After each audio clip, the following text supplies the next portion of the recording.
Hi everyone, I'm back to read the back of Meet Caroline, what America was like looking back in 1812.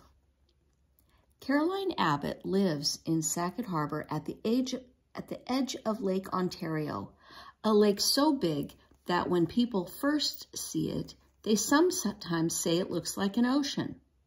If Caroline stood at the water's edge and looked west past the harbor, she would not be able to see the opposite shore. In the early 1800s, the land around the Great Lakes was America's northern frontier or edge. The land was covered in forests. Small towns like Sackett Harbor was remote and isolated, a great distance away from cities like Philadelphia and New York. People visiting Sackett Harbor in Caroline's time would have seen boats of all sizes coming and going almost every day. The tall sailing ships were an impressive sight, with white sails billowing in the breeze. Some had pretty carvings called figureheads on the bow or the front of the boat. Because they were made by hand, no two ships were exactly the same. Shipbuilders like Caroline's father had good reason to be proud of the sturdy, beautiful ships they built. In Caroline's time, most roads in America were barely better than narrow, muddy paths. It was difficult, expensive, and slow to carry goods by horse-drawn wagon. Trains did not exist yet. So boats moved more quickly and could carry large amounts of cargo over the river and lakes. For this reason, most early settlements, towns, and cities were built near water. If people needed something that couldn't be made or grown nearby, chances are it would come to them by boat. Ships sailing out of Sackett's Harbor carried wheat, pork, and other foods to sell or trade to other parts of America and Upper Canada. Ships sailing into port carried marvelous things from New York, Boston, Baltimore, and even Europe. They brought useful items such as dishes, kettles, hairbrushes, rugs, and fabrics for making clothing. Sometimes they brought luxuries, an ornate mirror, a fancy doll, or maybe even a piano. When Caroline was a girl, America was young. 2. The United States was barely 30 years old and had just 18 states. But the country was growing. Its population had almost doubled since the end of the American Revolution.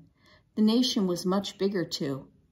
Its land now swept from the Atlantic Ocean to the Rocky Mountains. Although many Americans were pleased about their country's rapid growth, Britain was not. America had won its independence in the Revolutionary War, but the two countries were not on good terms. Some Americans wanted to expand to the north and take control of Canada, but Britain wanted to protect its claim to the Canadian colonies. Britain also befriended the Native Americans, who were angry that the U.S. settlers had been taking their land. Many Americans believed that Britain was stirring up trouble on the frontier and encouraging the Indians to fight the settlers. Since the Revolutionary War, the British also had been capturing American soldiers at sea and forcing them to serve in the British Navy. Over the years, more than 100 men had been kidnapped, leaving their children fatherless and their wives in poverty. More recently, the British had begun to block American ships from landing in other countries to trade, making it much harder for the American farmers, merchants, and tradesmen to sell their products and earn a living.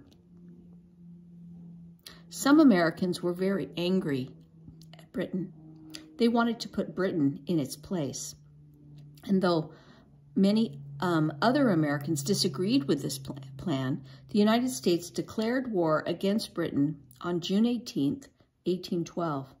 News of the war traveled slowly. Many sailors were caught off guard, just like Caroline's father and cousin Oliver. Two brothers, Elijah and Cyrus St. John, were sailing across Lake Erie, carrying goods from New York to Michigan. Before they reached Michigan, their ship was captured by a Canadian ship, Queen Charlotte. The men and their entire crew were prisoners of war before they even knew the war had begun. The United States was not prepared to fight against Britain, which had the world's most powerful navy. Only one U.S. warship patrolled the vast waters of Lake Ontario. But the Americans knew that for the British to get provisions and military supplies to their forts on the Great Lakes, they had to cross Lake Ontario. That meant whomever controlled Lake Ontario would control a key supply route and could win the war. The United States would need more ships, and fast. Word went out, and more than 1,000 shipbuilders, sailmakers, carpenters, and sailors hurried to Sackett's Harbor to help build and sail a fleet. A small shipyard like the Abbotts would suddenly have become extremely busy. The war made life very different for the people who called Sackett's Harbor home.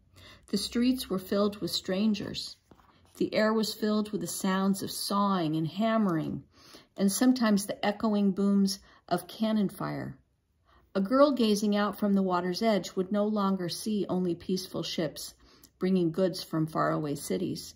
Now she would see something even more frightening: fierce warships fitted with rows of cannons ready to do battle. And that is the end of our book, Meet Caroline. Book 1. Next time we will read Book 2.